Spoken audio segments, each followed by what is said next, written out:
Bonjour, bonsoir, ça dépend de l'heure à laquelle vous nous suivez. Je suis le pasteur Évrard et nous sommes sur votre chaîne préférée dans votre émission Doctrine.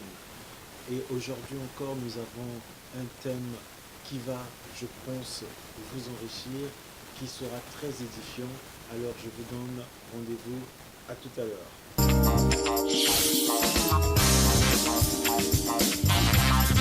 Bonjour, bonsoir, fidèles internautes, fidèles téléspectateurs.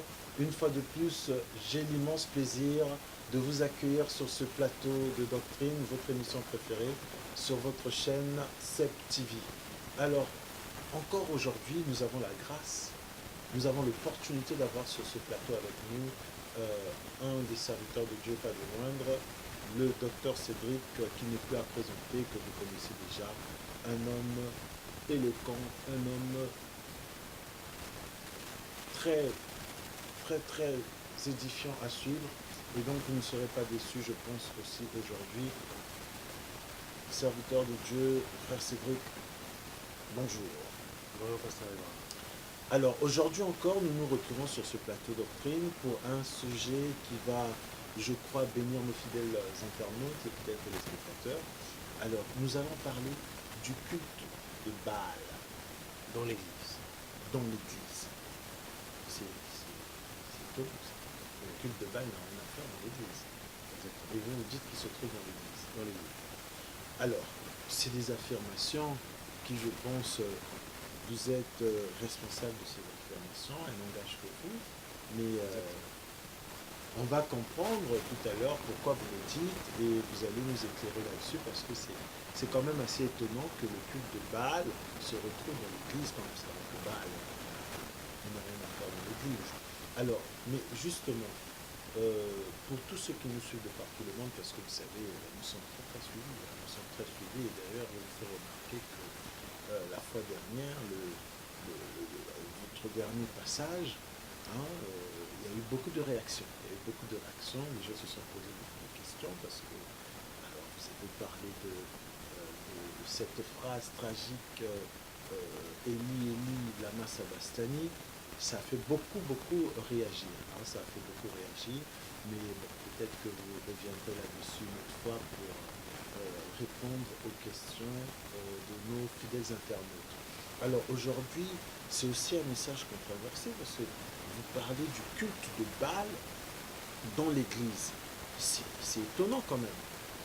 C'est étonnant. Alors, déjà, le culte de Baal par rapport à nos fidèles internautes qui nous suivent, comme je disais, nous suivent de par le monde, au Canada, notamment à Calgary, nous sommes très suivis. Il y a une communauté là-bas qui nous suit attentivement, et je pense en l'occurrence à Charles-Olivier Maillette. Je fais un petit coucou à la famille. Nous sommes suivis du côté de Casa avec le pasteur Arnaud Ngo. Nous sommes suivis même à Dakar. Nous sommes suivis dans l'Afrique centrale, RDC, Congo-Brazza, au Angola, au Gabon. Un peu partout maintenant, nous avons plusieurs personnes qui nous suivent et qui nous encouragent dans ce travail. D'ailleurs, nous vous sommes très reconnaissants. Alors, étant donné que nous sommes suivis comme ça de partout le monde, ils aimeraient, tout comme moi, savoir déjà c'est quoi exactement le culte de Baal. Alors avant tout, je dis un shalom à nos frères bien-aimés qui nous suivent, nos bien-aimés frères et sœurs. Shalom à vous, salutations fraternelles en Christ, d'où que vous vous trouviez. Merci aussi pour vos soutiens et merci pour vos intérêts. Quand je dis intérêt, je parle même de ceux qui sont dans un sens de contradiction, en tout cas d'opposition. Tout ça nous est très utile parce que c'est de la confrontation et c'est de la contradiction que peut naître quelque chose de meilleur. Pour devenir quelque chose de meilleur. Donc en tout cas, merci à vous, merci beaucoup pour aussi les salutations qui ont été les vôtres. Voilà. Maintenant, pour revenir donc à ce sujet, alors effectivement, la dernière fois que nous nous sommes vus, nous avions évoqué le fait que probablement la prochaine émission serait peut-être sur la, entre guillemets, falsification de la Bible, si la Bible ne falsifie pas. Je pense que plaise à Dieu, ça va peut-être être, pasteur, si vous ne voyez pas d'intervention, l'objet de vraiment la prochaine émission. Donc, pour l'instant, nous n'avons pas la date. Je pense que la prochaine émission, il sera bon que vous avez la présentation sur ça, je ne sais pas si vous avez ça. Oui, très exactement, puisque les Mahométans, comme vous les appelez, effectivement, se sont délectés de tout cela. Ils aimeraient bien savoir si, oui ou non, elle a été falsifiée, parce que déjà, c'est ce qu'ils prétendent eux. Donc, ils attendent avec impatience, effectivement, que ce thème soit abordé sur le plateau d'Eptune. Parce qu'il faut dire aussi, depuis que vous n'arrêtez pas de les titiller, ils sont très nombreux à nous suivre. Hein, ils nous suivent avec beaucoup d'intérêt. Hein, notamment l'un d'entre eux, que j'ai l'occasion de voir assez souvent, il se reconnaîtra, je ne vais pas citer son nom, mais il se reconnaîtra. Lui et moi, nous avons des discussions houleuses quelquefois. Alors, donc, vous disiez. Donc à propos du culte de Baal, pour parler du culte de Baal, encore faut-il déjà savoir qui est Baal, qui est véritablement Baal. Les théologiens ont coutume de nous enseigner que le mot Baal, excusez-moi, signifierait Seigneur. En tout cas, étymologiquement parlant, ça signifierait Seigneur. D'où, par exemple, en hébreu, nous disent-ils Baalim, signifierait Seigneur, donc les seigneurs. Et quelques-uns vont d'ailleurs faire cet exercice de dire que on pourrait remarquer que dans les Écritures, tantôt on parle de Baal Péor ou de Baal ceci, Baal cela, Baal Amon, etc. Donc dire qu'en vérité, il y avait donc plusieurs Baal. En fait, non. Baal est un seul Seigneur. Ce qui est d'ailleurs pour nous rappeler quelque chose à propos de notre Seigneur, à nous, cette fois-ci. Baal est un seul Seigneur. Sauf que selon les territoires, selon les époques, selon les peuples qui pouvaient l'adorer, il avait différentes connotations, différentes appellations. D'où on peut dire Baal Péor, on peut dire Baal Shimon, Baal Amon, Baal je ne sais trop comment. Mais en vérité, Baal est un seul. Alors, ceci dit, ça ne nous explique toujours pas qui est Baal, véritablement. Baal est ce Dieu, comme nous avons eu à le dire il y a quelques semaines de ça, lors de la prédication sur le mont Carmel. Et donc ce Dieu, au départ phénicien, qui est appelé du nom de Sin. Baal est donc à l'origine ce Dieu phénicien, qui est appelé Sin, du nom de Sin. Ce Dieu phénicien qui est censé représenter la fertilité, qui est censé représenter une rentabilité, notamment agricole, par exemple, une rentabilité extraordinaire, d'où la notion de fertilité. Mais alors, la fertilité, certes au niveau donc, de la production agricole et bovine, enfin de l'élevage, mais aussi, ou mais encore, la fertilité au niveau des hommes. La reproduction, la reproductivité humaine. Sur ces deux notions, sur ces deux aspects, Baal est donc ce Dieu-là, qui accorde la fertilité tant au niveau de nos entreprises, en somme, pour faire simple, au niveau de nos entreprises, qu'au niveau de notre reproductivité de l'espèce. Donc, qui permet que nos femmes soient fécondes, que le peuple se multiplie, en sachant que dans les époques antiques, un peuple qui était nombreux était un peuple fort. Parce que les armées, pour pouvoir fournir l'armée en hommes, il fallait être très nombreux. Donc il est, par voie de conséquence aussi, le Dieu qui rend puissant, le Dieu qui rend fort, non seulement par les richesses matérielles qu'il peut apporter, mais aussi par la productivité humaine qu'il peut susciter. De façon démographique. Voilà, donc par la démographie, merci. Par la démographie qui permet, plus on a une démographie forte, plus on a une armée, plus on a des chances que notre armée soit forte. Ça sera un surnombre au niveau des effectifs de soldats.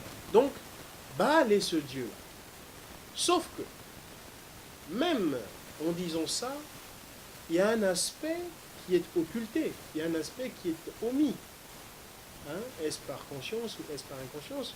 On ne sait. Néanmoins, l'aspect c'est que, en vérité, les Phéniciens et les Cananéens, donc à l'origine, ont encensé cette divinité-là, ont fait le culte de cette divinité-là, n'ont fait que reprendre finalement la mythologie, si on peut appeler ça mythologie, ou en tout cas l'historiographie des gens du temps de Nemrod, des habitants de la terre du temps de Nemrod, le fameux Nemrod, qui nous dit-on, nous apprend-on, avait lancé la tour de Babel.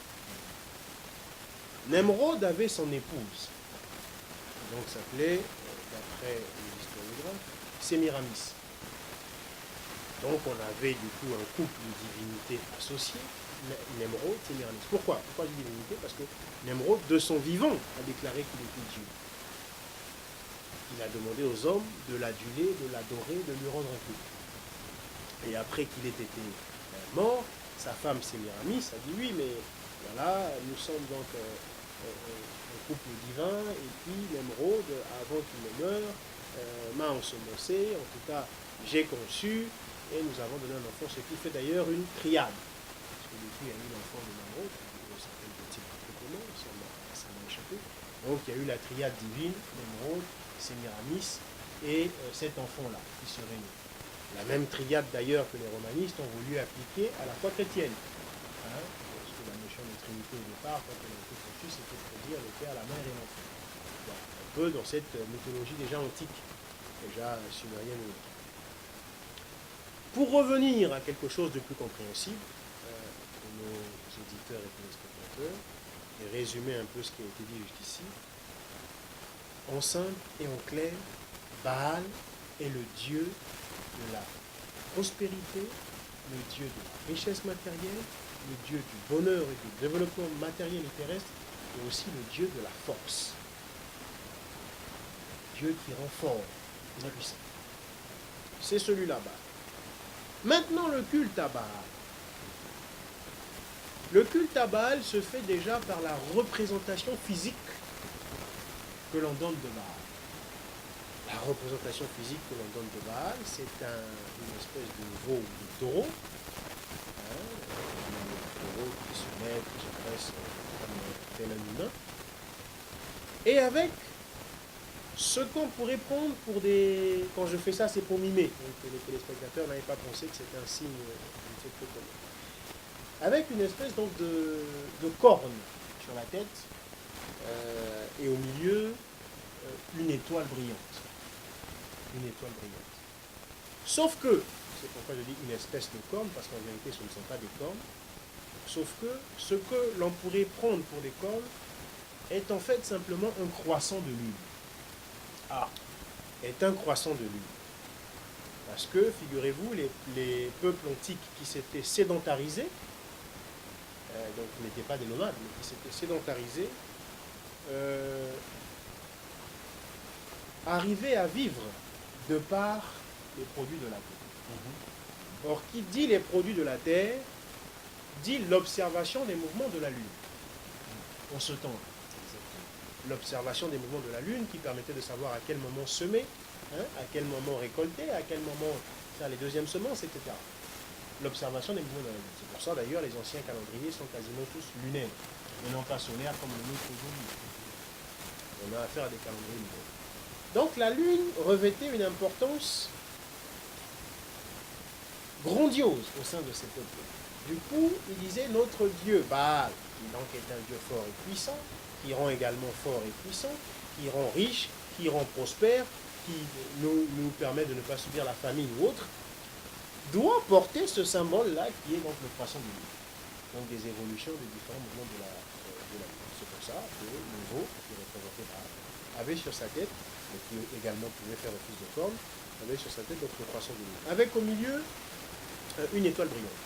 Quand on dit étoile brillante, dans l'entendement du chrétien aujourd'hui, ça peut faire penser à l'étoile brillante du matin, c'est-à-dire qui serait Christ. Ah ben non.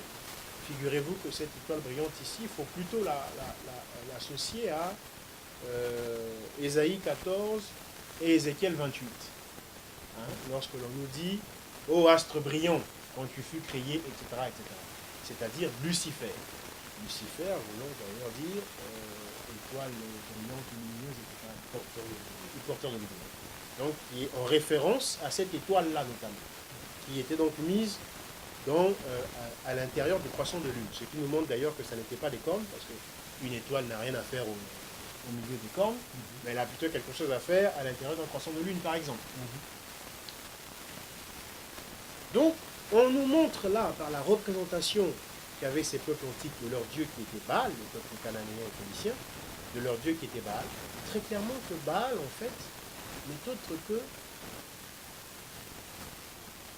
à certains égards, une représentation de Lucifer. Je vais ici faire une parenthèse en disant que c'est pourquoi d'ailleurs celui que l'on nomme Baphomet, cette espèce de bouc que l'on nomme Baphomet, etc., c'est un taureau, dans ce bouc, on voit qu'il a lui aussi des sortes de cornes et une étoile, une étoile brillante qui scintille en plein milieu de ses cornes. Donc, Baal, là encore pour comprendre, n'est autre que ce Baphomet-là. Or, du même Baphomet, on dit très clairement que c'est Lucifer. Ceux qui se revendiquent aujourd'hui du culte luciférien, qui disent oui, nous c'est l'église luciférienne, oui, nous c'est ceci, c'est cela, et tous les gens du 33e degré de la franc-maçonnerie ou autre, dont l'un des plus grands maîtres a été Albert Pike. Albert Pike a écrit dans son livre Moral and Dogma très clairement que nous adorons Lucifer, la franc-maçonnerie. Notre Dieu, c'est Lucifer. Et ils font une représentation de Lucifer qui est autre que Baphomet. C'est comme le bouc, etc., avec l'étoile au milieu et le croissant de lune qui fait en même temps office de corps. Bref,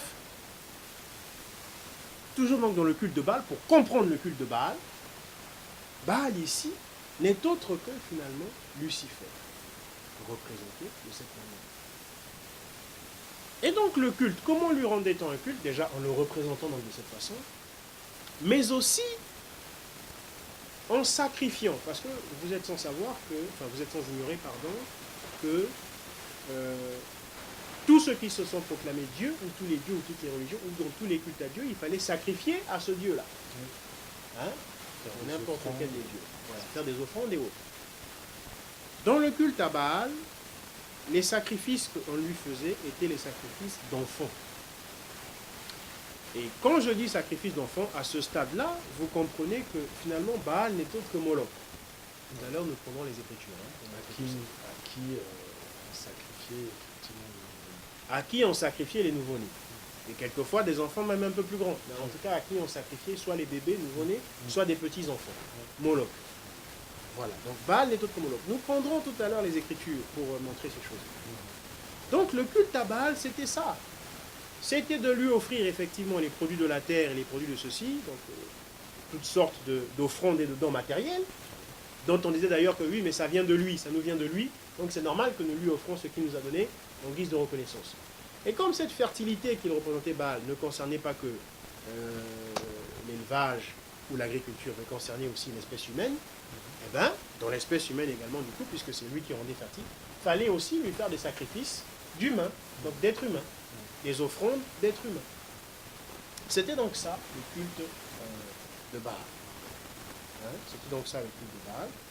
Et ce qui maintenant, pasteur, est peut-être intéressant, c'est de voir alors les origines de ce culte de Baal, oui, justement, dans le peuple antique de Dieu, qui est l'Israël antique. Oui.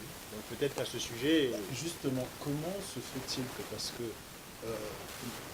le peuple d'Israël, le peuple hébreu, était très averti sur le fait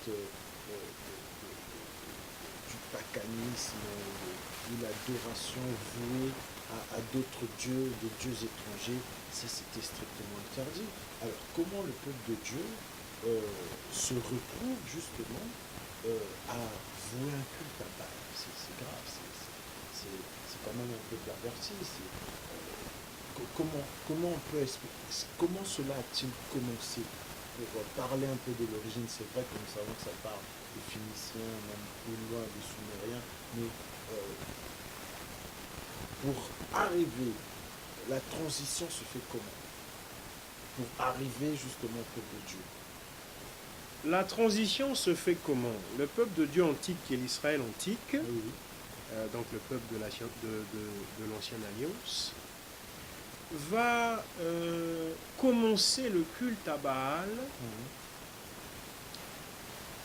précisément. On peut dire avec minutie exactement l'endroit et les circonstances dans lesquelles ça a commencé dans le peuple de Dieu. Lorsque Moïse, dans le désert, est appelé par Dieu sur la montagne du Sinaï. Moïse va donc monter et Josué qui va le suivre, qui va être au bas de la montagne, qui va rester au bas et Moïse tout là-haut, en train de recevoir donc la révélation. Pendant ce temps-là, dans le désert, le peuple va mourir, va mourir par manière de parler, en fait c'est une expression, va mourir de faim. Le peuple va mourir de faim. Le peuple va mourir d'ennui. Parce que du coup, ils n'ont pas de divertissement. Ils ne savent pas quoi faire. Donc ils ont faim, ils ont soif, ils ne savent pas quoi faire.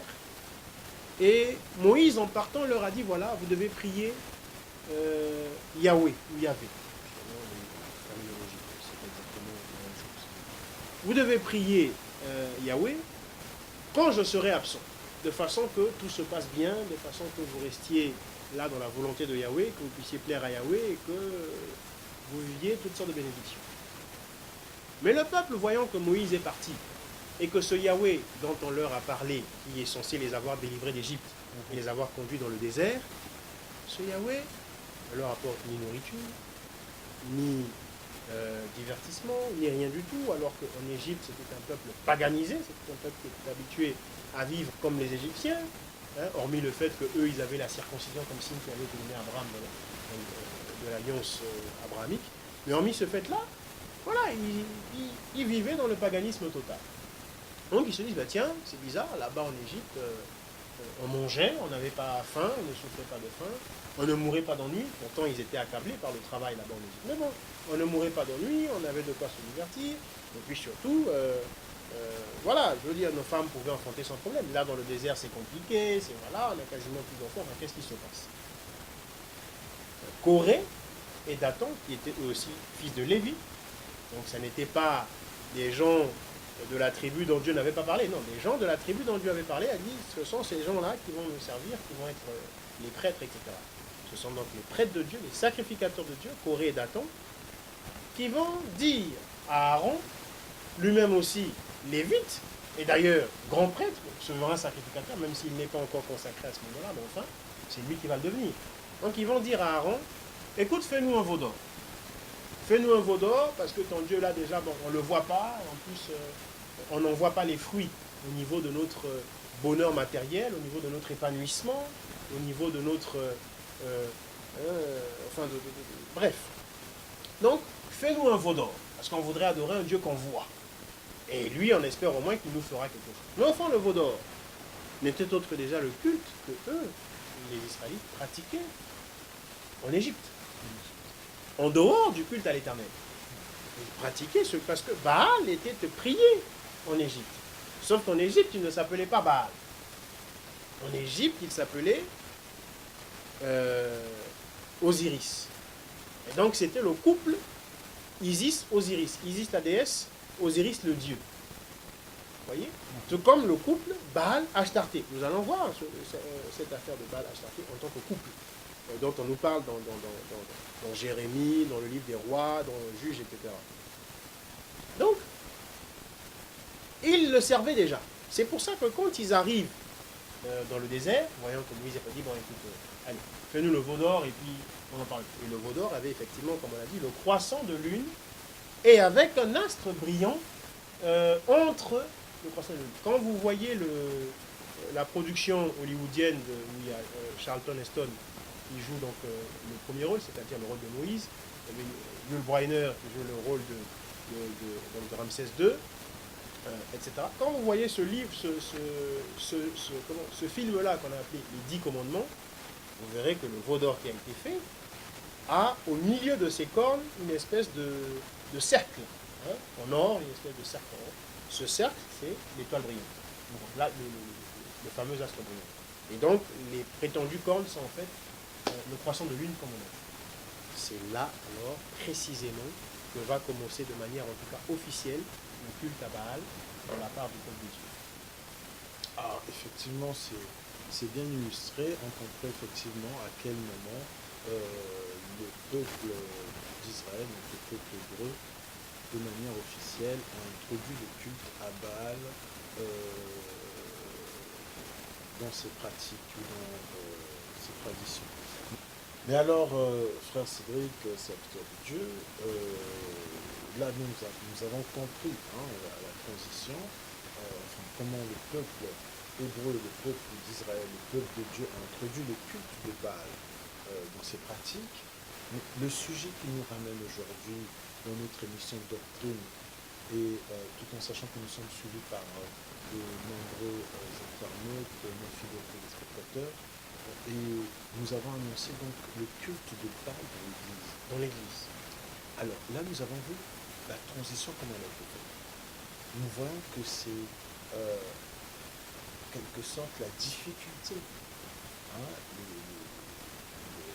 la conjoncture, comme on pourrait le dire actuellement, la conjoncture d'une époque qui a poussé le peuple de Dieu à se tourner vers le culte de Baal, parce que, comme vous l'avez dit en préambule, Baal, en somme, c'est le Dieu, la divinité de la prospérité.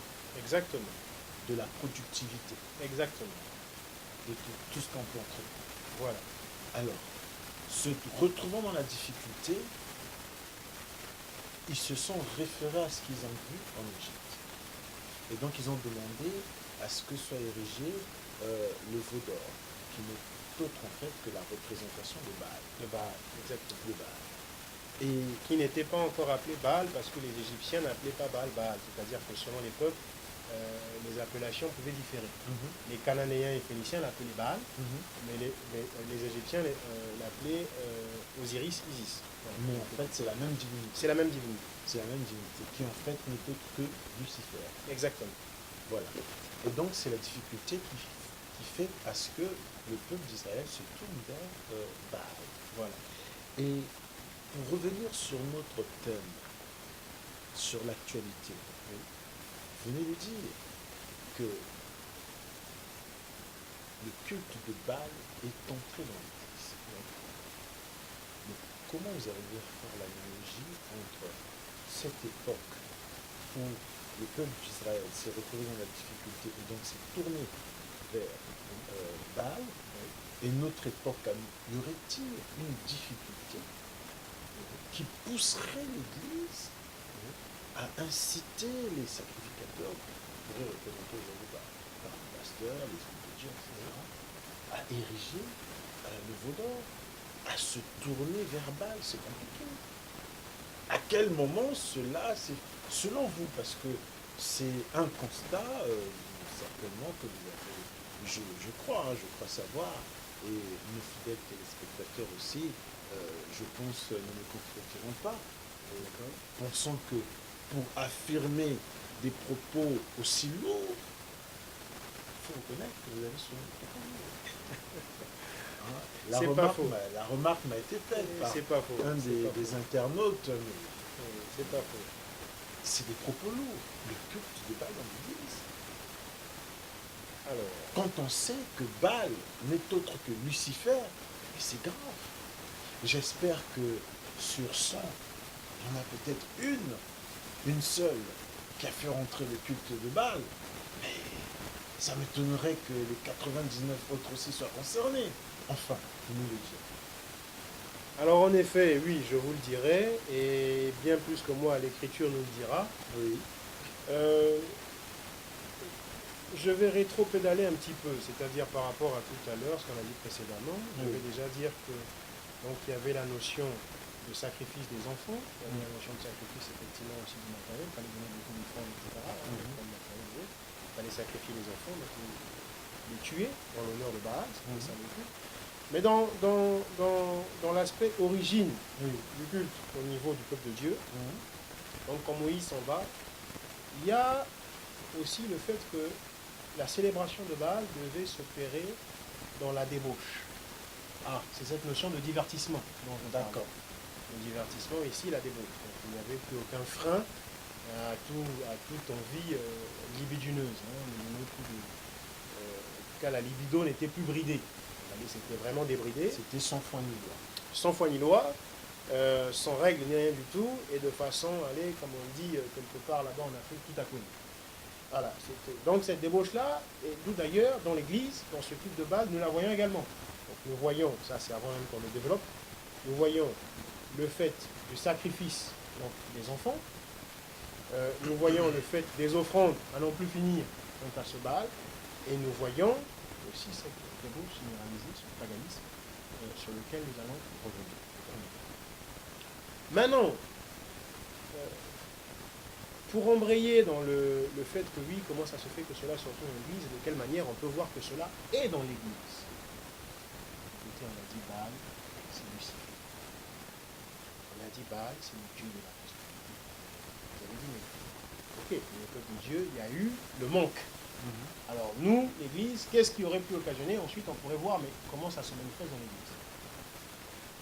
Il faut déjà comprendre que lorsque Moïse s'en va sur la montagne avec Josué qui le suit, qui reste bas de la montagne, Moïse ici représente la parole, en termes de type, en termes d'ombre ou de figure.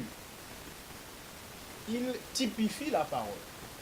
Lorsque Moïse s'en va sur la montagne, dans la profondeur des choses, c'est la parole qui se déplace, qui va sur la montagne.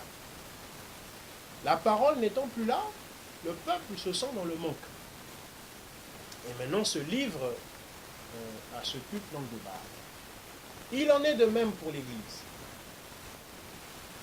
Peuple de Dieu dans la Nouvelle Alliance. Il en est de même pour l'Église. La parole s'en est allée. La parole a disparu. L'enseignement, les fondamentaux ou les fondements de la doctrine ont disparu. Les fondements ont disparu, l'enseignement a disparu. On ne sait plus c'est quoi la divinité, on ne sait plus qui est Jésus, on ne sait plus ce que c'est que le baptême, on ne sait plus ce que c'est que l'enfer, on ne sait plus. Vous avez des gens qui vous disent oui, j'ai rêvé, j'ai vu tel chanteur, tel Jean-Paul II, je ne sais pas qui, en enfer. Là où l'Écriture dit que l'enfer est scellé. Il n'y a personne en enfer au moment où nous sommes en train de parler. Personne n'y est. Le premier à y entrer, c'est le faux prophète et la bête. Pour l'instant, personne n'est en enfer. Même pas le diable lui-même. Bref. Donc, l'enseignement a disparu. Les fondamentaux, la vertu, la piété, on ne sait plus ce que c'est. La foi, on ne sait même plus expliquer la foi. On ne sait plus rien du tout de la parole a disparu. Ah bah, la nature a horreur du vide. La parole disparaît, il y a autre chose qui remplace. Dans la parole, c'est Jésus-Christ, c'est notre Dieu. Donc notre Dieu disparaît de l'Église, nous le voyons notamment dans la lettre aux 7 églises. Au début, donc dans l'Église apostolique, il est là, il est présent. Il se tient au milieu des 7 chandeliers qui sont les 7 églises. À la fin, il dit, je me tiens dehors et je frappe. Celui qui m'ouvre, j'entrerai, je souperai avec lui, etc. Donc on l'a mis dehors. On a mis le Seigneur Jésus dehors. Il a disparu de l'Église. Eh bien, Satan a remplacé. Lucifer a remplacé.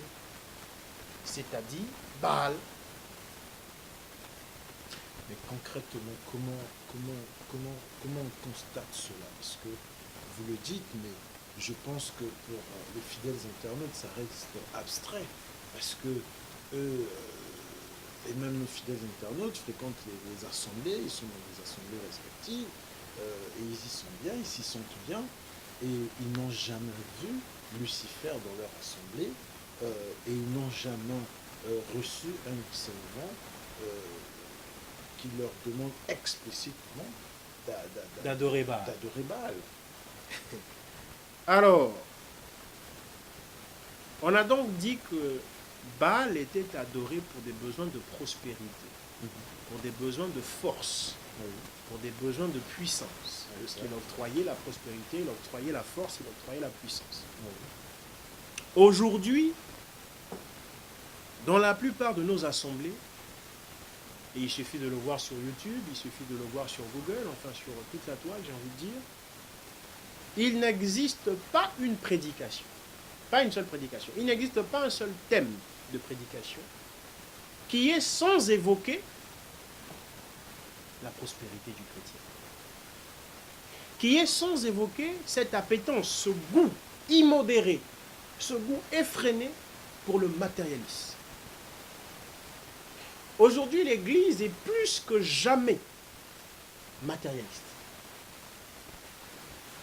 L'Église est plus que jamais attachée vers toute chose qui pourrait provoquer, occasionner ou favoriser l'épanouissement matériel des chrétiens, le développement personnel des chrétiens,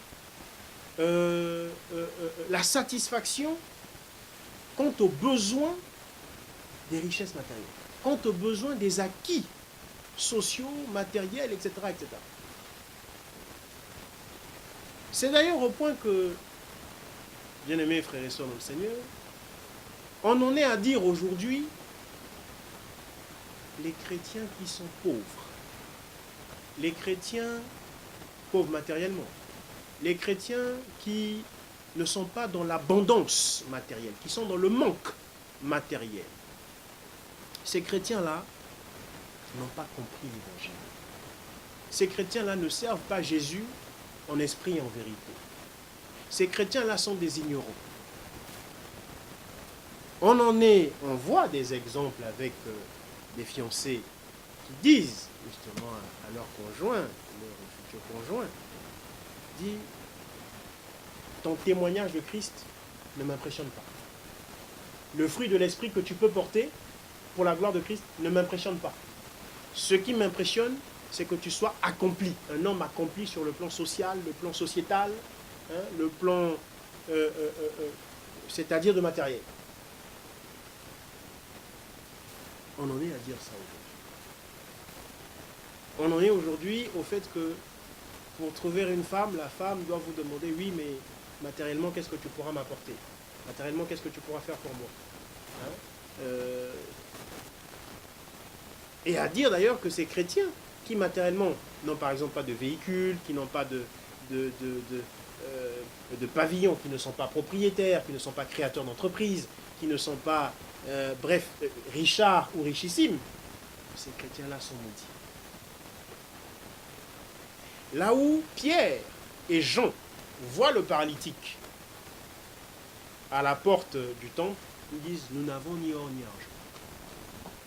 Pierre et Paul, de leur temps à eux, ce n'étaient pas les Mercedes, ce n'étaient pas les Lamborghini, ce n'étaient pas les Jaguars, c'était les carrosses, les chevaux. Mais ils sont à pied, ils ne sont pas dans les carrosses de chevaux. Ils n'ont pas les chevaux les plus performants de leur époque. Et même les chevaux les moins performants, ils ne les ont pas. Ils n'ont pas d'autres moyens de locomotion que leurs pieds. Et ils disent, nous n'avons ni or ni argent. Donc aujourd'hui, on nous dit l'or et l'argent appartiennent à Dieu, et parce que Dieu est notre Père et que nous sommes ses héritiers, on a ramené la notion d'héritage que nous avons effectivement de Dieu au matériel. Au matériel. Les maisons, les entreprises. Donc moi, étant donné que je dis que je suis chrétien, je dois être propriétaire de plusieurs entreprises. Je dois avoir plusieurs unités de production financière. Je dois avoir plusieurs maisons à mon actif ou à mon compte, plusieurs pavillons ou peut-être des immeubles que je mets en location, etc. Vous voyez? Je dois avoir plein de voitures. Je dois avoir tous les plus beaux costumes qui soient et mon garde-linge doit être rempli de, je ne sais, 40 ou 100 ou 200 ou 300 costumes, etc. Si ça n'est pas le cas, je suis maudit. C'est exactement ça, d'une part, le culte à Baal. Attends, mais ce que vous venez de dire, effectivement, c'est grave parce que ça voudrait dire que, là tout à l'heure, je vous disais que j'espère que sur 100 églises, une seule église seulement a fait rentrer le culte de Baal. Mais là, mes statistiques seraient inversées, comme un peu dans les pays africains où on inverse les statistiques, Les résultats des élections. Les résultats des élections. C'est-à-dire qu'on se retrouverait avec 99 églises qui vouent un culte à Baal, parce que si parler de la prospérité, effectivement, comme on voit dans nos assemblées, effectivement, dans certaines assemblées, c'est encore plus prononcé, les gens s'accentuent effectivement sur le matériel, ça devient quasiment la doctrine, parce qu'ils estiment effectivement qu'un chrétien, si vous connaissez cette expression, pauvre comme un rat d'église, parce que voilà, on estime que l'église est pauvre, alors beaucoup de chrétiens, je ne sais pas si c'est par esprit de vengeance, ont voulu effectivement prouver que Dieu, l'or et l'argent lui appartiennent, et donc comme nous sommes ses enfants, il est évident que nous puissions respirer la prospérité, comme il est écrit, je souhaite que tu prospères à tous égards, comme prospère l'État de ton âme. Voilà. Donc, voilà pourquoi la prospérité, d'où on voit tous ces thèmes, ces enseignements, les différentes clés pour avoir le succès, les principes pour avoir ci, pour avoir ça, la destinée de ceci, récupère ta destinée, voici comment il faut rentrer dans ta destinée. C'est certainement pour montrer aux chrétiens comment s'épanouir. Est-ce mauvais qu'un chrétien soit épanoui, qu'il soit dans l'abondance matérielle, qu'il ait un 4x4, qu'il ait une grande voiture? Et est-ce que c'est mauvais qu'une fiancée puisse demander à son fiancé? J'aimerais quand même que sur le plan sociétal, qu'il y ait quand même une ascension, parce que là, ça ne va pas du tout. C'est bien beau les versets, mais est-ce qu'on va se nourrir d'amour et d'eau fraîche?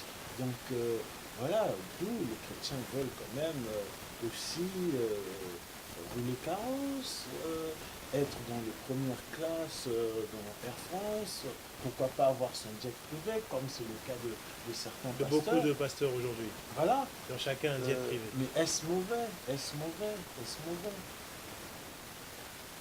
En soi, l'abondance matérielle n'a rien de mauvais. En soi. Voyez-vous. Sauf que, dans le cas du culte de Baal dans l'Église, on a appris aux chrétiens, dans le cadre de ce culte-là, à se détourner de Christ, à qui on doit rendre pourtant culte, à se détourner de Christ, et à ne s'intéresser plus, pour parler terre à terre, à ne s'intéresser plus que aux choses qui l'attachent à la terre. Aux choses qui l'attachent à la terre. À ne s'intéresser plus que à ces choses-là comme si son bonheur en dépendait. Or, notre bonheur dépend de Christ et de Christ seul. Pierre, Jacques, Jean, Timothée, Silas, Apollos, tous ces frères-là étaient des frères qui ne baignaient pas dans l'abondance matérielle, qui sur le plan sociétal n'étaient pas des pachas, n'étaient pas des aristocrates, n'étaient pas des bourgeois, n'étaient pas n'avaient pas d'unité de production à non plus finir, n'étaient pas des propriétaires de 1000 entreprises, de 100 000 entreprises, etc. Pourtant, ils avaient avec eux le plus grand bonheur que le monde ne peut pas donner, que le matériel ne peut pas offrir, que les sociétés d'unité de production, que les actifs, les entreprises et autres ne peuvent pas octroyer. Et ils avaient avec eux la plus grande richesse qui soit. Cette richesse qui est d'abord spirituelle. C'est pas pour autant que c'était des crève-la-faim. C'est pas pour autant que c'était des... Je sais pas, que tous les chrétiens étaient pauvres. Il y en avait qui étaient riches. La Bible dit ceux qui étaient riches vendaient leurs biens pour que ceux qui étaient indigents, c'est-à-dire pauvres, puissent avoir de quoi manger. Parce que l'argent qui était collecté de la vente des biens, cet argent était redistribué dans les assemblées des saints. De façon équitable. Non pas de manière communiste, mais de façon équitable. Cela dit, aujourd'hui, ce n'est plus Christ qui est riche. On ne nous conduit pas à être attachés à Christ. On ne nous conduit pas à regarder à la croix de Christ. On nous conduit à regarder à un Dieu, Dieu avec petit d, à un Dieu qui lui aurait pour seul objectif, non pas le salut de notre âme, mais aurait pour seul objectif notre épanouissement quant au matériel, notre épanouissement quant à notre chair, quant à l'homme extérieur, notre bonheur quant à la possession. C'est pourquoi d'ailleurs même dans le monde, vous remarquerez qu'on est dans un monde de plus en plus qui, lorsqu'il revendique, lorsqu'il ne se plaint, lorsqu'il bataille, lorsqu'il mène campagne pour ses intérêts, va parler de pouvoir d'achat. On est dans un monde qui ne va pas parler de qualité de vie. Hein, il va dire non, mais notre qualité de vie n'est pas bonne, etc. Non. Nous n'avons pas assez de pouvoir d'achat. On veut plus d'argent pour acheter plus. Comme si le bonheur aujourd'hui, c'était d'acheter plus. C'était de consommer plus. Parce il nous faut tous avoir des tablettes tactiles, il nous faut tous avoir des téléphones dernier cri, iPhone 15 ou iPhone 20 ou 30 qui viennent de sortir. Il nous faut tous avoir un écran le plus plat qui soit, hein, un écran télé, donc un téléviseur, le plus plat qui soit et le plus grand, le plus géant qui soit, qui coûte, je ne sais pas moi, 5 000 euros. Il nous faut... Donc vous les politiques, donnez-nous la possibilité d'acheter des écrans à 5 000 euros. Donnez-nous la possibilité d'acheter aussi des maisons à 3 millions ou de s'acheter des jets privés, le pouvoir de la consommation. Comme si c'est de là que venait le bonheur.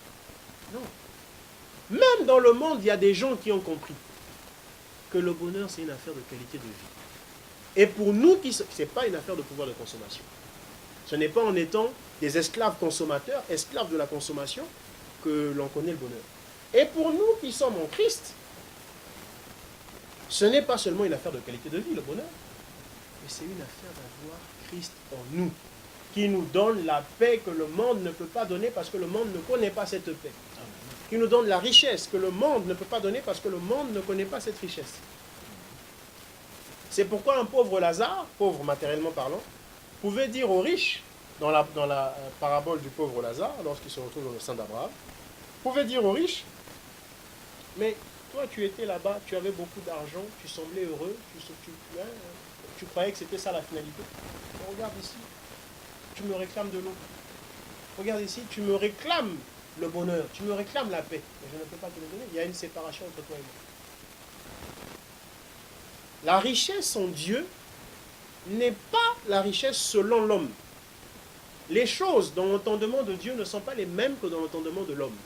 La richesse en Dieu, c'est Christ. Quand on a Christ, on est riche. Maintenant, s'il plaît à Dieu, il peut nous rendre aussi riches matériellement, comme il a fait avec Abraham, comme il a fait avec Salomon, et comme il a fait avec bien d'autres. Mais ça n'est pas un objectif pour nous. Dès l'instant où on en fait un objectif, on se retrouve, sans le savoir ou sans le vouloir, dans le culte de Baal. Et c'est pour ça d'ailleurs, on disait dans le culte de Baal, il y a plusieurs notions. Il y a la notion des offrandes à n'en plus finir, c'est ce à quoi nous assistons aujourd'hui. On ne dit plus aujourd'hui aux chrétiens, on dit, si tu as un problème, remets-toi à Christ dans la prière, etc., etc., et puis parle avec les frères s'il y en a qui peuvent t'aider. On dit non, si tu as un problème, fais une offrande. L'offrande résoudra ton problème. C'est le culte à Baal. Dans l'aspect des offrandes à n'en plus finir. Ou dans l'aspect des offrandes qui revêtent à elles seules un caractère salvateur, un caractère de salut. L'offrande devient source de salut. Ce n'est plus Christ qui est source de salut, c'est l'offrande. Dans cet aspect-là, on est donc dans le culte à Baal. Dans l'aspect sacrifice des enfants, aujourd'hui, la prophétie qui dit on entend des cris à Rama, Rachel pleure ses enfants, cette prophétie s'accomplit à l'église d'aujourd'hui, du moins à nos assemblées locales. Les chrétiens sont tués parce qu'on leur prêche le mensonge. On leur dit que l'argent est la source du salut de leur âme. On leur dit qu'avec la possession monétaire excessive, ils pourront racheter leur âme. Mais ça, c'est le mensonge. Ça, c'est l'erreur, c'est l'esprit de l'erreur, ce culte à Baal. Et ça tue. L'esprit de l'erreur apporte la mort. Les chrétiens sont tués. C'est pour ça d'ailleurs que le diable ne voit plus comme étant un inconvénient que les chrétiens, que des gens aillent massivement dans les églises. Que les gens y aillent massivement. Le diable est même en train de demander même à des gens, mais allez prier, allez dans les églises. Le diable devient aujourd'hui, entre guillemets, le plus grand évangéliste. C'est-à-dire la personne qui ramène le plus des gens dans les églises aujourd'hui. Parce qu'il sait que là-bas, c'est lui qui est adoré. Et parce qu'il sait que là-bas, ces gens-là sont en train d'aller rencontrer non pas la vie qui est Christ, mais la mort, n'est autre que lui-même le diable. La mort. Les chrétiens sont tués aujourd'hui. C'est pourquoi j'ai l'habitude, permettez pasteur, de dire que nos églises aujourd'hui sont devenues des camps de concentration, c'est-à-dire des camps de concentration en ciel ouvert, c'est-à-dire des endroits où on va trouver la mort. Sont devenus des chambres à gaz, des endroits où on s'en va trouver la mort et non la vie. C'est cela. Et c'est cela, Moloch. On va lire, et puis je vais vous laisser poser votre question. On va lire un peu Jérémie 19. Hein? Jérémie 19, au verset 5, à partir du verset 5. Il y en avait peut-être qui attendaient, parce que c'est vrai que depuis le début, on n'a pas ouvert les Écritures. On va lire un peu Jérémie 19 au verset 5. Je ne sais pas si vous avez trouvé, pasteur. Oui, effectivement, j'ai trouvé. D'accord. Donc, Jérémie 19 au verset 5. C'est cela. Ils ont construit des hauts lieux en l'honneur de Baal pour brûler leurs enfants en holocauste à Baal. Donc, on va se souvenir de ça, pour brûler leurs enfants en holocauste à Baal. Donc, Baal n'est autre que Moloch, puisque c'est à Moloch, normalement, que l'on sacrifiait des enfants. Exactement. Je laisse continuer dans la lecture. Cela, je ne l'avais ni ordonné, ni prescrit. Cela ne m'était pas venu à la pensée. On peut continuer. C'est pourquoi, voici que les jours viennent, déclare l'Éternel, où cet endroit ne sera plus appelé Tophet et vallée de Ben-Himon, mais sera appelé vallée du carnage. J'anéantirai ici le conseil de Juda et de Jérusalem. Je les ferai tomber par l'épée devant leurs ennemis et par l'intermédiaire de ceux qui en veulent à leur vie. Je donnerai leurs cadavres comme nourriture aux oiseaux du ciel et aux bêtes de la terre. Voilà. Si on peut déjà s'arrêter là, par exemple. Et si on peut reprendre la lecture, avant même de la commenter, vers le verset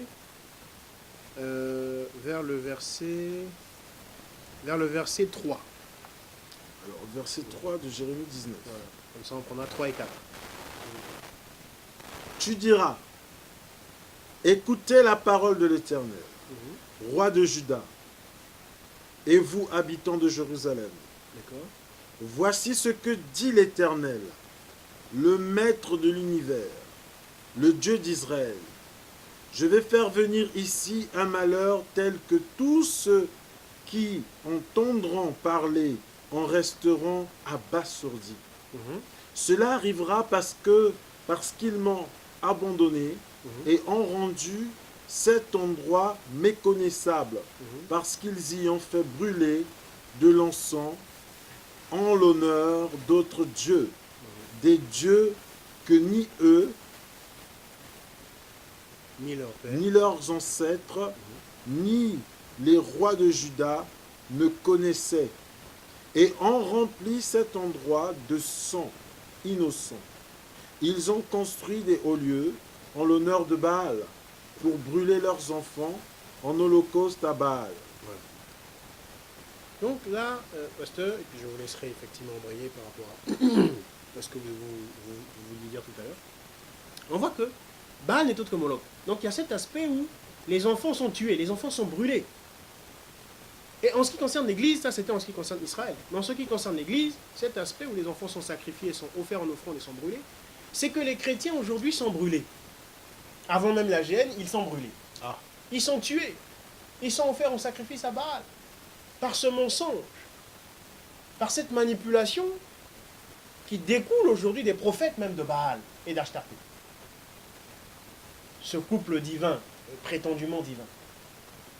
Le Dieu et sa déesse, épouse.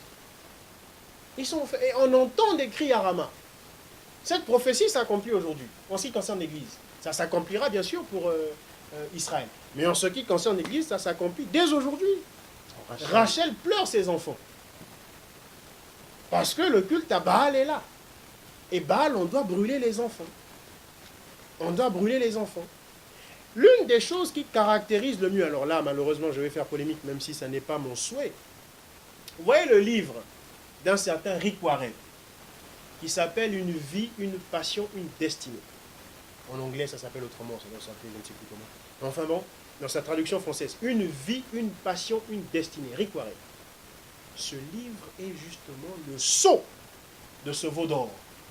Le culte à Baal qui est exercé aujourd'hui dans la plupart des églises. Rick Warren, c'est un pasteur élevant en dignité, un pasteur crédible. Mais justement, parlant de Rick Warren, un pasteur crédible qui figure dans le top 10 des pasteurs américains les plus crédibles. Alors, comment se fait-il que Rick Warren, pour vous, serait comme le porte-étendard de ce message de la prospérité qui, en fait, est l'adoration à Baal? Ah ben lui, je ne le connais pas personnellement, évidemment. En revanche, je connais son livre. Donc le fameux livre, Une vie, une passion, une destinée. Et je peux effectivement dire, et beaucoup sont d'accord avec moi là-dessus, que ce livre-là est le sceau, justement, de la manifestation du culte à Baal aujourd'hui dans nos églises. Voilà. Hein? Ce livre-là est le sceau. Donc effectivement, ce n'est pas une attaque à lui, même si d'autres verront que c'est le cas. Enfin bon, peu importe. Ce n'est pas l'intention, en tout cas, n'est pas de porter une attaque à la personne même, mais à l'œuvre qu'a produit la personne. Voilà. C'est le sceau aujourd'hui, ce livre-là, hein, qui sert quasiment de deuxième Bible. Parce que chaque culte doit avoir son livre sacré. Nous, le culte à Jésus-Christ, c'est la Bible. Dans le culte à Baal, leur Bible aujourd'hui, si je puis me permettre, une passion de destinée. Voilà. Et on a bien vu que c'est Aaron qui a fait le veau d'or. Aaron était celui qui finit par devenir le souverain sacrificateur. Donc ce n'est pas toujours des gens qui viennent de l'extérieur. C'est des gens qui sont à l'intérieur qui font ces choses-là. Ce qui a été, c'est ce qui sera. Il n'y a rien de nouveau sous le soleil. C'est Aaron qui a fait là-bas. Aujourd'hui, c'est aussi des Aaron, entre guillemets, qui vont faire et qui font déjà.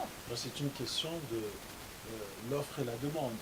Hein, l'offre et la demande. On a demandé à Aaron, on dit, mais nous réclamons le divertissement, donc la débauche généralisée, nous réclamons des orgies, nous réclamons la nourriture, pour parler vulgairement la bouffe, nous réclamons toutes ces choses-là, nous réclamons l'épanouissement, le développement personnel.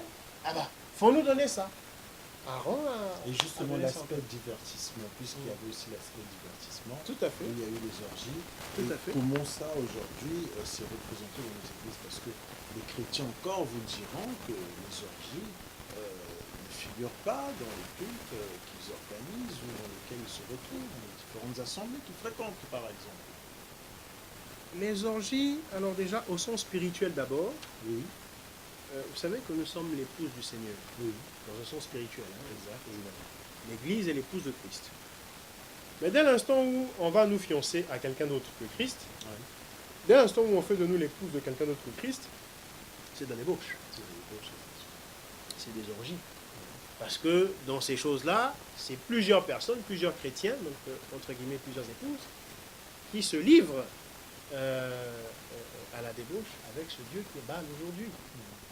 Donc la notion même d'orgie, c'est plusieurs personnes à la fois qui se livrent à des pratiques, etc. Donc déjà dans un sens spirituel, nous sommes dans les orgies. Dans un sens naturel, dans un sens par rapport au naturel, physique ou biologique. Écoutez, lorsque l'on voit justement ces églises où une vie, une passion destinée, où on nous parle à répétition de prospérité, que si tu n'as pas l'argent, tu es maudit, si tu n'as pas ceci, tu es maudit, hein, que voilà, d'ailleurs tel pasteur, vous le voyez sans véhicule, c'est parce qu'il est maudit. Comme si le fait de ne pas avoir de véhicule, on est maudit. Pierre et autres n'avaient pas de véhicule, ils n'étaient pas maudits pour eux. Bref, dans ces églises-là, on voit aujourd'hui des... Hein, je crois que c'est notre ami Georges Nama, ou je ne sais pas qui d'autre, c'est les deux qui circulent sur la terre. Dans toute l'église, les femmes comme les hommes avaient leurs dessous à la main, en train de faire des voltiges à leurs dessous à la main. Donc vous imaginez les culottes des dames, les caleçons des messieurs, hein, et les petits slips des petits enfants et autres et compagnie. Tout le monde est en train de faire des... Et puis, donc, il y a une main qui fait la voltige avec le dessous, et une autre main que les internautes me pardonnent. Vous savez, quand la réalité est grivoise, grossière, quand la réalité est nauséabonde, c'est pas parce que quelqu'un en parle dans le sens de dire il faut se désolidariser de ça, que lui aussi il est nauséabond. Donc attention, la réalité est nauséabonde, âme sensible s'abstenir. Hein, vous êtes prévenus. Donc l'autre main tenant les parties intimes. Oh là là. L'autre main tenant les parties... Donc une main qui tient les parties intimes, l'autre main, allez hop, c'est le dessous qui est en train de faire la voltige comme on fait pour cette pratique espagnole. Alors donc vous voyez, est-ce qu'on imagine, bien mes frères et bras, l'église de Pierre, l'église de Paul, les gens agitant leur dessous à la main et l'autre partie tenant les parties intimes? Non, du tout. Voilà. En plein culte. Ça se fait pas. Et le pasteur Pas qui demande, structurel. voulez-vous que j'arrête cette pratique? À commencer par les sœurs qui répondent, non, non, non, non. Enfin bon, bref. Donc on sent même la frivolité de ces sœurs-là, je veux dire, bon, enfin bref. Les orgies, eh ben c'est tout ça. On voit aujourd'hui toujours comme ça des vidéos des gens prônant le nudisme, comme si on était à Cap d'Agde ou je ne sais pas comment ça s'appelle cette affaire-là ici en France. Voyez-vous, prônant le nudisme dans l'Église, au prétexte que voilà, Adam était en tenue de naissance, donc nous aussi on va être comme Adam en tenue de naissance. Enfin bon, vous imaginez. Non, il y a beaucoup de choses qui vont dans ce sens-là, et on est dans le véritable culte à Baal. Et d'ailleurs, je viens de penser à quelque chose, c'est que finalement le Baal dont il est question ici n'est autre que Mammon également. Baal n'est autre que Mammon, celui qui est aussi connu dans les Écritures sous le nom Mammon, dont parle d'ailleurs le Seigneur quand il dit « Nul ne peut servir et Dieu et Mammon ». Nul ne peut servir de maître, sinon il haïra un et aimera l'autre, sinon il méprisera un et servira l'autre, ainsi de suite. Ce n'est autre que Mammon. Ce qui d'ailleurs, on va aller voir on va faire une lecture par rapport à cette affaire d'amour de l'argent. Dans 1 Timothée chapitre 6, 1 Timothée chapitre 6, du verset 5 au verset 9, pasteur, je vais vous laisser faire la lecture. Du verset 5 au verset 9. Oui, 1 Timothée chapitre 6. Donc là, fidèles internautes, nous sommes en train de lire la parole dans le livre de Timothée, 1 Timothée. Donc nous sommes au chapitre 6, nous allons commencer la lecture à partir du verset 5. Les discussions violentes entre des hommes à l'intelligence corrompue, privés de la vérité, qui croient que la piété est une source de profit. Éloigne-toi de telles personnes. La piété est pourtant une grande source de profit quand on se contente de ce que l'on a. En effet, nous n'avons rien apporté dans le monde. Et il est évident que nous n'en pouvons rien emporter. Si donc nous avons de la nourriture et des vêtements, cela nous suffira. Quant à ceux qui veulent s'enrichir, ils tombent dans la tentation, dans un piège et dans une foule de désirs spirituels et nuisibles qui plongent les hommes dans la ruine et provoquent leur perte. L'amour de l'argent est en effet la racine de tous les maux. Si on peut reprendre, quant à ceux qui veulent s'enrichir.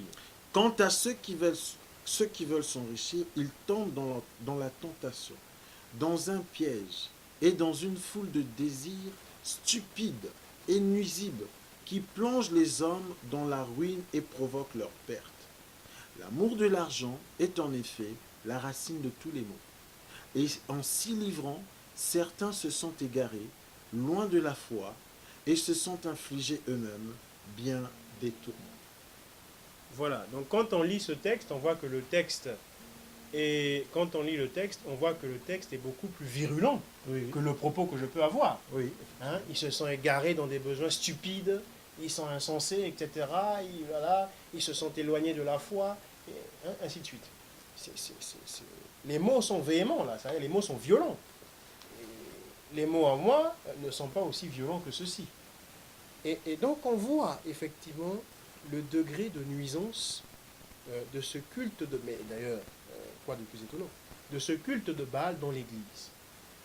Et je vais soulever encore juste deux choses, deux mouvements pasteurs, et puis certainement on va embrayer sur la suite. Voyez-vous, pour revenir un petit peu sur l'aspect débauche, sur l'aspect orgie et autres, il y a non seulement toutes ces vidéos, toutes ces anecdotes qu'on vient de soulever ici, mais il y a le fait, par exemple, que la piété, la vertu, ces choses-là ne sont plus enseignées. Aujourd'hui, les chrétiennes, quand vous prenez une chrétienne et une prostituée, il n'y a quasiment plus de différence aujourd'hui. Que ce soit sur sa façon de se maquiller, que ce soit sur sa façon de se vêtir. L'accent n'est plus porté dessus, puisque l'accent c'est Baal. Et Baal n'a aucun inconvénient, on n'y voit aucun inconvénient. Est-ce qu'une sœur soit une sorte de prostituée? Et ça, c'est un danger. Parce que les chrétiennes sont censées être vertueuses, sont censées être pieuses, sont censées être dans la vertu et dans la piété. C'est un problème aujourd'hui. C'est un problème aujourd'hui et ça fait partie de cela. Un des points que je tenais à soulever juste avant le deuxième point, et ensuite je vous laisse, c'est que quand on dit, et nous l'avons déjà partagé par exemple au CEP, quand on dit l'or et l'argent appartiennent à Dieu, il ne s'agit pas de monnaie, de système monétaire. Il ne s'agit pas du dollar ou du Dutch mark ou de la livre sterling ou du franc ou maintenant qu'on parle de l'euro. Il ne s'agit pas de ces choses-là. Il s'agit, l'or ici, c'est la divinité. Il n'y a de Dieu que l'Éternel seul. L'Éternel seul est Dieu. C'est pour ça qu'on dit l'or appartient à Dieu. L'argent appartient à Dieu. L'argent ici, c'est l'image du rachat. Il n'y a de rédempteur que Dieu seul. Dieu seul rachète. C'est le parent rédempteur. C'est notre Boaz. C'est l'image de Boaz qui fait le rachat de Ruth, la Moabite, qui est des nations. Ruth qui est conduite par Naomi. Le parent rédempteur, Boaz, qui typifie ici Christ. Christ qui est Dieu, encore une fois. Faut-il le rappeler. Donc il n'y a que Dieu qui rachète. L'or et l'argent appartiennent à Dieu, c'est-à-dire la divinité n'appartient qu'à Dieu seul, le rachat n'appartient qu'à Dieu seul. C'est comme cela qu'il faut le comprendre. D'accord. Sinon, Pierre et Jean n'auraient pas dit « nous n'avons ni or ni argent », alors que ce sont les premiers héritiers de Christ, les premiers héritiers de Dieu. Ils parlent justement de l'or et l'argent. Là, cette fois-ci, l'or et l'argent matériel. Nous n'avons ni or ni argent matériel, mais nous avons l'or et l'argent spirituel, c'est-à-dire la divinité de notre Dieu qui est avec nous. Nous sommes co-héritiers, participants à sa nature divine. Et nous, le rachat est avec nous, parce que le rachat nous a été donné. Voilà. Maintenant, on peut embrayer. D'accord. Donc, pour faire clair, pour en résumé de tout ce que vous avez déjà dit en première partie, toutes les assemblées dans lesquelles on retrouve en fait cet accent prononcé sur l'enseignement de la prospérité, en fait, c'est simplement le culte voué à la divinité Baal. À la divinité Baal, qui est Lucifer. Et dans ce cas, la quasi-totalité des assemblées se retrouvent en train de vouer un culte à Baal, mais c'est grave. Mais écoutez, au temps de Noé, 8 ont été sauvés. Hein? Si je ne m'abuse. Au temps de Noé, 8 ont été sauvés. Au temps de Lot, 3 ont été sauvés. Luc chapitre 17 nous dit, il en sera comme du temps de Noé, il en sera comme du temps de Lot. Parce qu'il y a une assemblée, pour ne citer que celle-là, d'ailleurs on s'abstiendra de donner la dénomination, mais cette assemblée a fait de ça sa vision principale. C'est-à-dire que là-bas, le chrétien doit non pas montrer son appartenance à Christ par rapport à l'amour que doivent se vouer les uns les autres, parce que le Seigneur a dit dans le livre de Jean, je crois c'est au chapitre 13, je vous donne un commandement nouveau, aimez-vous les uns les autres comme je vous ai aimé, et c'est ainsi que le monde connaîtra que vous êtes mes disciples, que vous m'appartenez. Amen. Donc, mais là-bas, c'est plutôt, il faut que le chrétien exhibe ses richesses, hein, comme vous disiez tout à l'heure, qu'il soit propriétaire, qu'il soit chef d'entreprise, pourquoi pas, c'est toujours mieux qu'être salarié, qu'il ait un gros 4x4, qu'il ait, voilà, en tout cas, l'abondance matérielle. Et c'est ainsi qu'eux montrent que Dieu est avec eux, c'est par cela qu'ils montrent que Dieu est avec eux. Voilà pourquoi ils n'ont que faire des dons spirituels ou de toute qualité spirituelle. Eux, avant tout, ce qui importe, c'est... Mais ils ne sont pas les seuls à voir les choses de cette façon. Je veux dire, aujourd'hui, la majorité pense comme cela. Peut-être pas à la même échelle, mais en tout cas, la majorité pense comme cela. Mais dire qu'ils vouent un culte à Baal, vous vous rendez compte, Alors, c'est l'effet du mimétisme. Hein? Vous savez, il y a un phénomène qui est vraiment mimétisme, c'est qu'on a tendance à mimer, et qui plus est, malheureusement pour nous, à ne mimer que ce qui est exécrable, que ce qui est finalement, normalement, méprisable, c'est-à-dire ce qui, justement, ne devrait pas être mimé. Hein, c'est comme le singe, hein, il ne mime que les grimaces. Mm. Plutôt que de mimer les bonnes choses, lui, il ne va mimer que les grimaces. Donc que des choses plutôt viles, futiles, etc. C'est ce qui se passe aujourd'hui dans l'Église. C'est-à-dire que par le mimétisme, on a tendance à se dire, bon, telle église là-bas est une église méga church, il y a beaucoup de gens, c'est très bien organisé, très bien structuré, ils ont l'air d'avoir énormément de sous, de moyens financiers, ils ont l'air d'être une grosse machine à sous, une grosse machine financière, donc représentant une certaine puissance économique. Ah bah, du coup, nous, on va faire comme eux.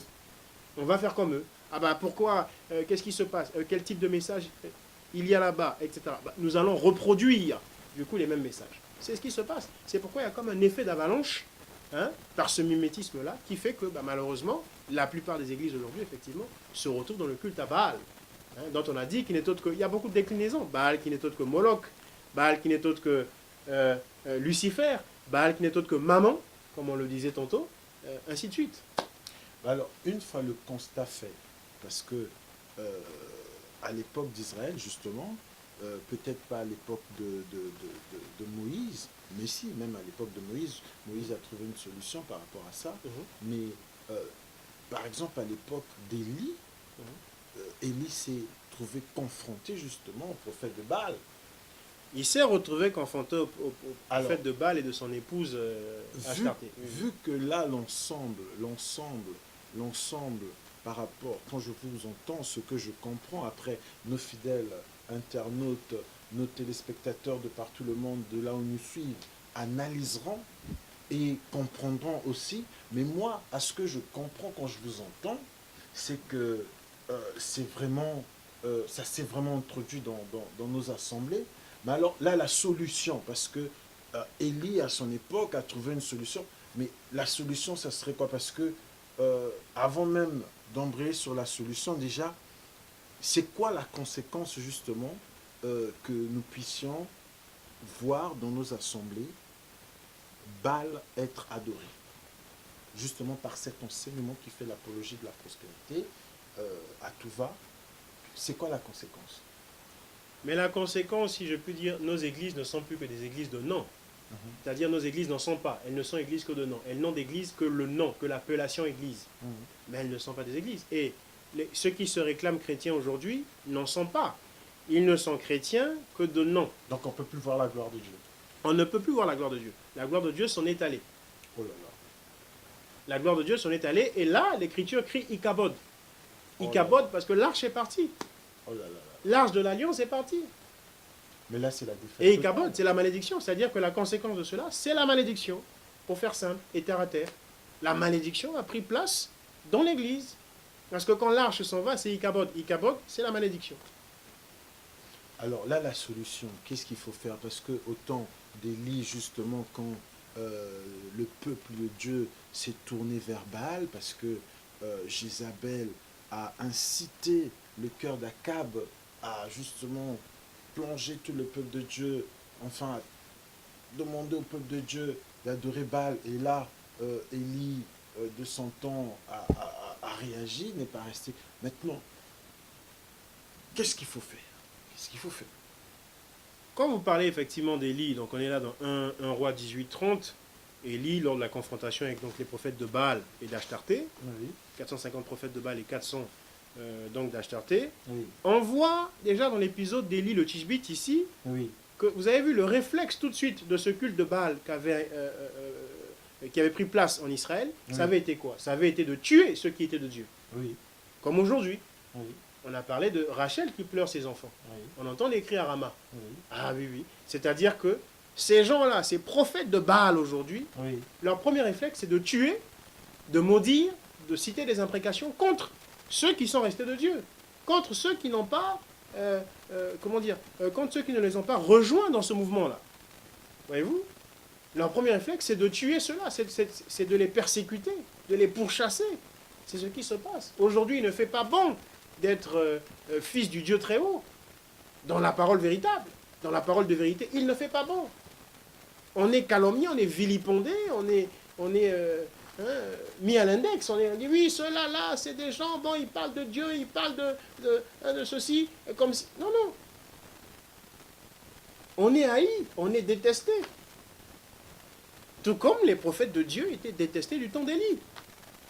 Tout comme les prophètes de Dieu devaient se cacher, aujourd'hui, on doit quasiment se cacher. On en est presque là.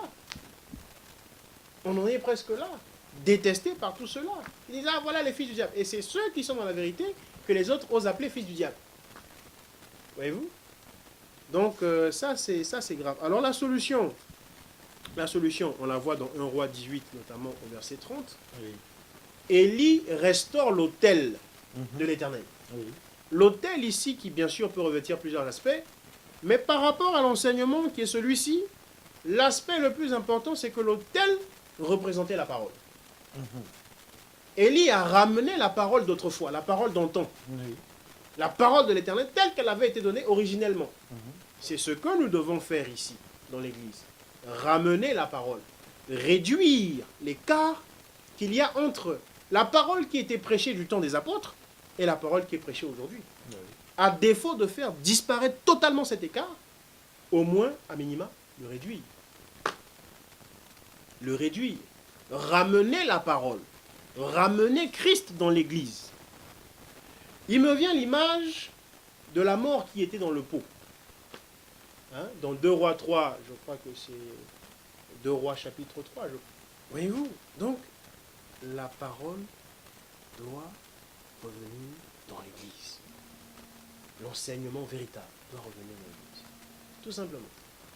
Si ça se fait, les fils de Dieu, et c'est déjà ce qui est en train de se faire, du moins à certains égards et à certains endroits, les fils de Dieu, les rachetés, les élus, les prédestinés à la vie, vous savez, l'Écriture dit, là où est le corps, là s'assembleront les aigles.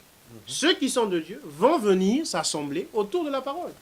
Parce que ce sont les aigles qui s'assemblent autour du corps, la parole étant le corps. C'est cela. Parce que je disais tantôt, l'image c'est que la mort est dans le pot. Donc dans le deuxième livre des rois, on voit comment les fils de prophètes, d'ailleurs ce ne sont pas des éléments clairement sataniques, ce sont les fils des prophètes qui apportent des coloquins sauvages dans le pot. Ces coloquins sauvages qui suscitent la mort, qui provoquent la mort. Ichabod, c'est la malédiction, qui provoque la mort. Mais que fait-on? Que fait le prophète de Dieu, je crois que c'est Élisée, pour ramener la vie dans ce pot-là? Il prend la farine. Il prend de la farine qu'il jette dans le pot. C'est un mouvement. C'est le mouvement d'un prophète, qui ici n'est que l'ombre. Mais la réalité, l'exactitude de cette ombre, c'est que la farine, voyez-vous, c'est l'image du pain. Le pain de vie qui descend du ciel, c'est Christ. Donc là encore, la parole. Tout nous ramène à la parole et tout revient sur la parole, tout n'est que parole. La parole est commencement, la parole est fin. Et la parole est milieu. C'est tout. On ramène Christ qui est la parole. On prend cette farine qu'Élisée a prise et qu'il a jetée dans le pot pour redonner la vie au pot.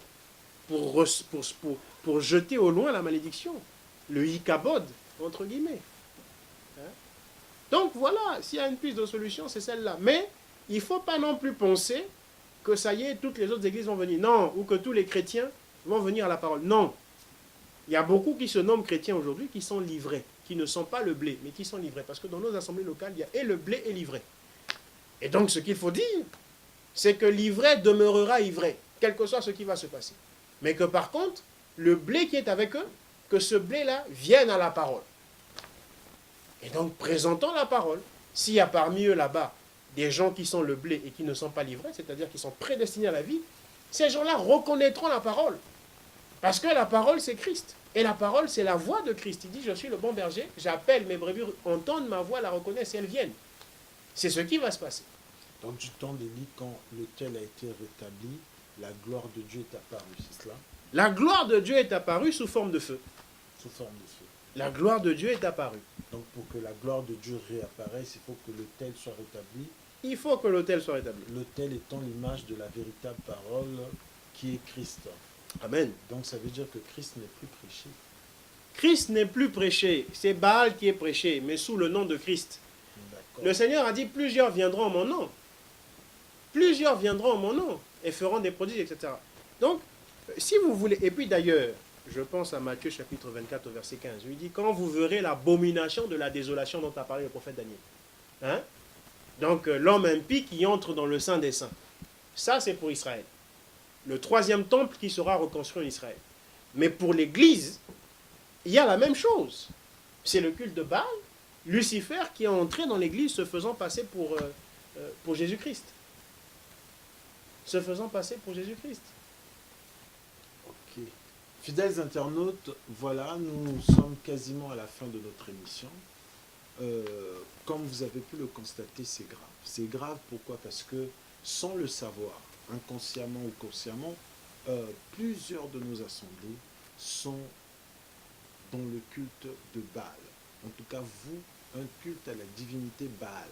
Pourquoi? Parce que présenter, faire l'apologie de la prospérité et moins parler de Christ, en réalité, c'est Baal qui est adoré.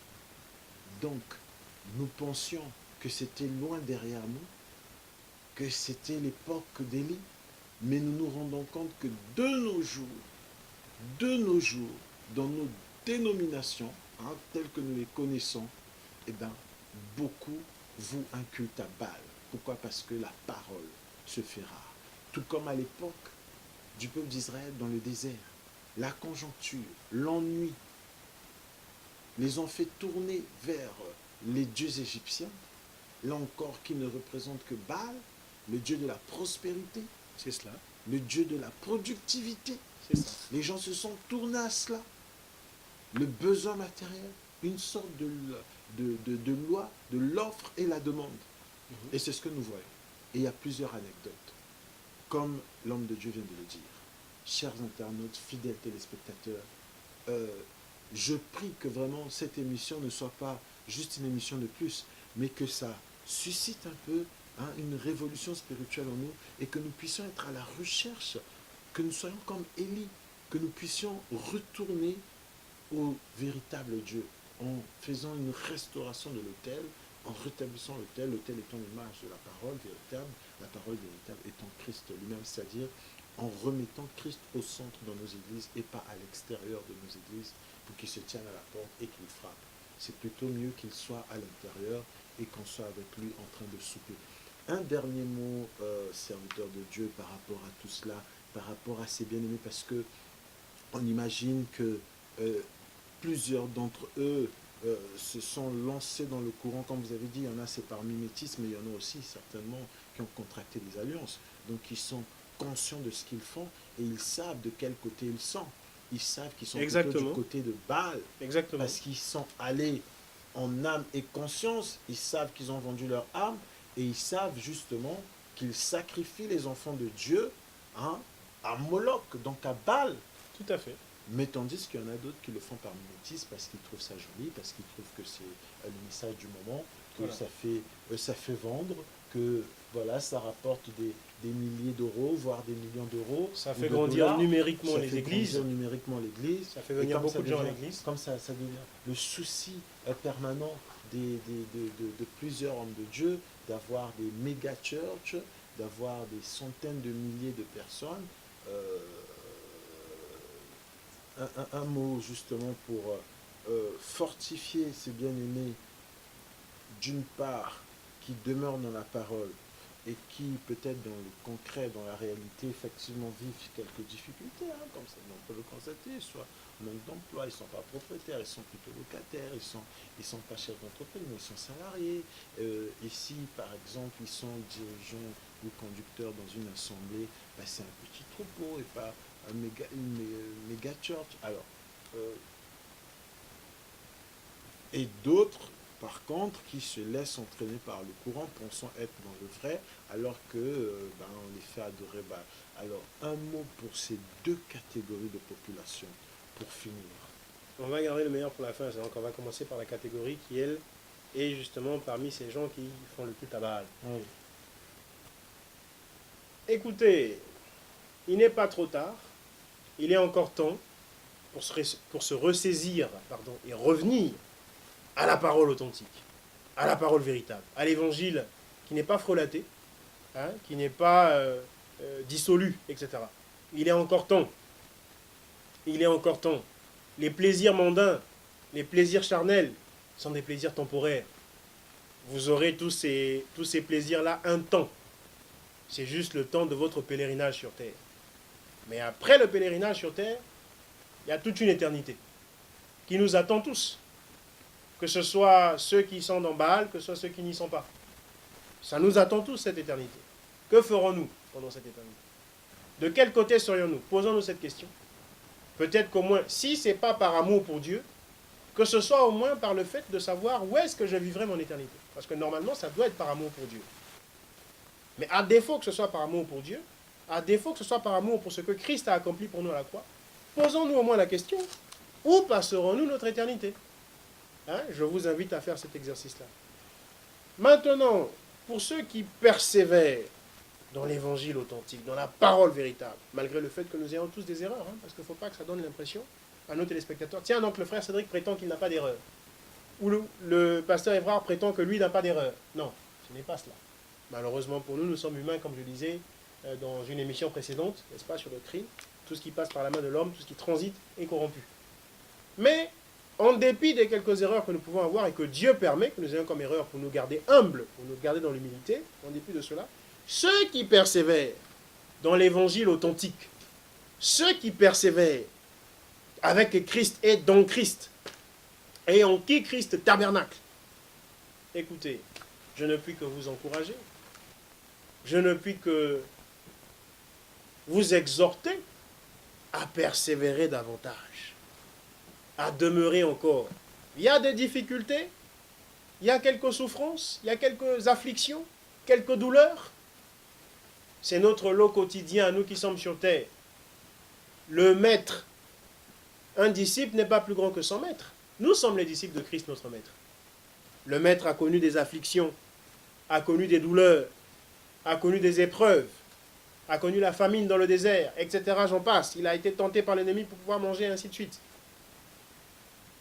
Il a tenu, alors nous aussi tenons. Si lui, il a subi ces choses-là, à plus forte raison, nous les disciples, nous subirons ces choses-là. La Bible déclare, ceux qui voudront vivre pieusement Jésus-Christ seront persécutés. La persécution, c'est de diverses manières. Ce n'est pas juste le mahométan qui nous pointe le couteau sur la gorge. La famine, c'est aussi une forme de persécution. Le manque, c'est aussi une forme de persécution. Allez demander à ces chrétiens qui sont en Afrique. Ils sont persécutés, sans pour autant qu'il y ait un mahométan qui leur mette le couteau à la gorge. Mais ils sont persécutés par les chefs d'État qui les privent de tout. Qui les privent de tout. Enfin bon, le monde n'aime que ce qui est à lui.